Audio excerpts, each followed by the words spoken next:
Hello everyone. I thought I would do a little just mini presentation on guided reading, and so here it goes. I wanted to start by explaining exactly what guided reading is. I think a lot of people use it in the younger grades when they're doing their level reading groups, but I'd like everyone to know that it's a great strategy to use with the upper grades as well. So just to begin, to define guided reading, it's a way of organizing reading instruction that uses grouping and involves children reading at their own level of development. So this would be determined by giving the students an informal reading inventory. There's so many out there. You can check out my other blog posts for assessments that you can use to determine a student's specific reading level. And really the benefit of guided reading is it allows for you to differentiate your teaching, and it allows for you to really be able to constantly assess each student in your classroom, see their strengths, see their areas of need, and help them on an individual basis. And it's important that the groups are flexible. So some of you might use a reader's workshop format where your students are, exercising their choice. And let's say they're older readers and they're choosing novels to read in a reader's workshop. So the point here is the groups are flexible. And I think the element of choice in choosing what they read is a huge positive because it helps the motivation.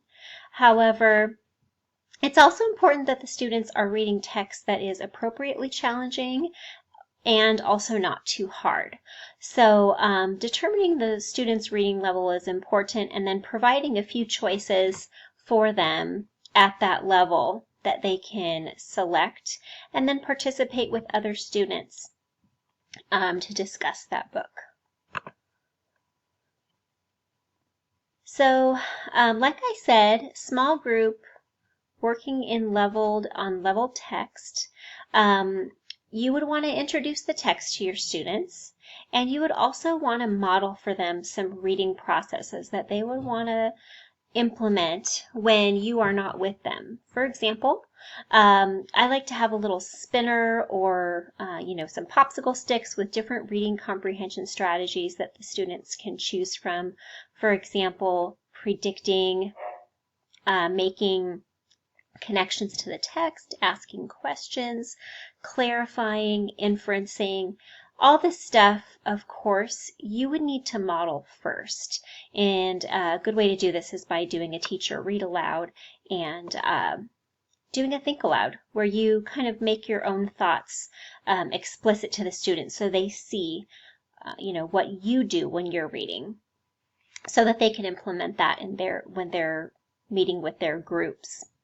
And of course, you would meet with each group one at a time for a small portion each day, or however you want to organize it. Maybe you want to meet with each group, once per week. There's lots of right ways to do this. So getting started, like I said, you'd want to assess the student's instructional level. And as you look for trends, you would consider the skills, the needs, but also the interest of students, and match them up with other students, either with similar interests or similar ability. You're going to need a library of level texts. So I like the Fountas and Pinnell system. If you have novel sets that you use, you can easily go on Lexile.com and get the specific reading level. And Lexiles can then be correlated with any other levels that you get from an informal reading inventory. There's lots of charts where you can correlate Lexile to, let's say, Fountas and Pinnell or Scholastic reading levels. So you can make sure that the students are reading things that are not too hard, not too easy. I notice a lot of times when students are choosing their own text, they'll want to choose things that are too easy. And the problem with that, especially as they get into the older grades, is they're not getting exposed to, more complex sentence structures and vocabulary. And if they're not choosing books that are at the appropriate level of difficulty, they're not going to be growing in that sense. Okay, so as you begin your guiding reading groups, you're going to want to begin by teaching the routines. They need to know what's expected of them when they're breaking into their groups, specific procedures that you want them to follow. And here's a little example of how you might run the reading group. You would assess the student's background knowledge before. You'd want to set a purpose for reading each day. So for example, your purpose for reading one day might be to do a character analysis. Or your purpose for reading might be, you might demonstrate how to make inferences and then allow the students to apply that in their own reading. But of course, you'd want to model it first. You would preview the text. You might introduce vocabulary that you think might be challenging for the students. And, teaching a specific skill prior to the reading groups that day is another important thing. And here I mentioned again, think alouds, and modeling is a great way to introduce these different reading strategies. So during the guided reading groups, the group you're reading with could either be reading aloud, they could be doing round robin, they could be whisper reading, partner reading, choral reading as a group. There's lots of different ways to structure it. I like to mix it up a little bit. And whatever group you're meeting with, you're going to want to monitor. Just kind of take note of what the students are doing well and what they might need help on. And when the students come to a word they don't know, make sure to tell the others in the group not to solve the word for them, but to allow everybody to work through their own reading so that they learn to problem solve when they get to a word that they don't know. And that's another, skill that you would want to explicitly teach. How do you decode a multisyllable word? How do you figure out what a word means when it is an unknown term? Can you use context clues? Can you use prefixes and suffixes? And maybe can you take apart the word to figure out the meaning? And after the groups read their book, there's lots of choices. You can have them discuss the book. You can have them let's say practice whatever skill you taught them.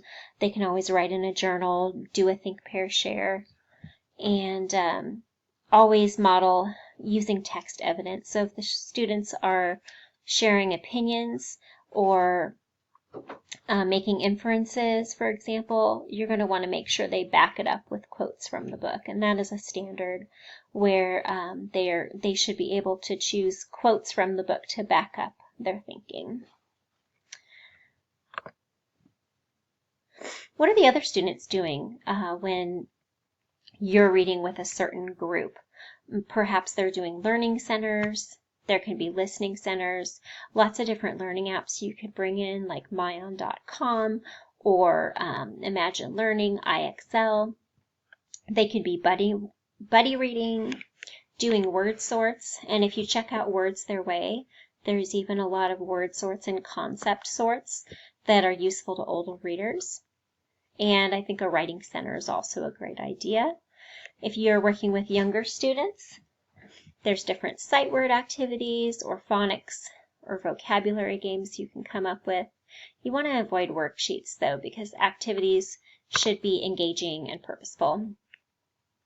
So just to close, the benefits of guided reading: it allows students to be instructed at their level.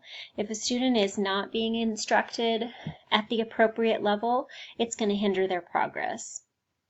Also, because you're reading with each group and whatever schedule you work out, the kids are getting the individual support they need, and groups are being provided with meaningful and worthwhile activities.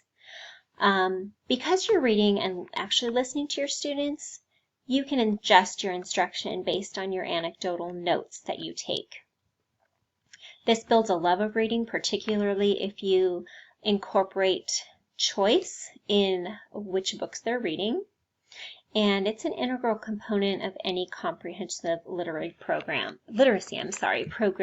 Of course, there should be an independent reading program. There should be some read-alouds happening in the classroom. There should be some shared reading happening in the classroom. Students need to hear you reading out loud fluently as a good example.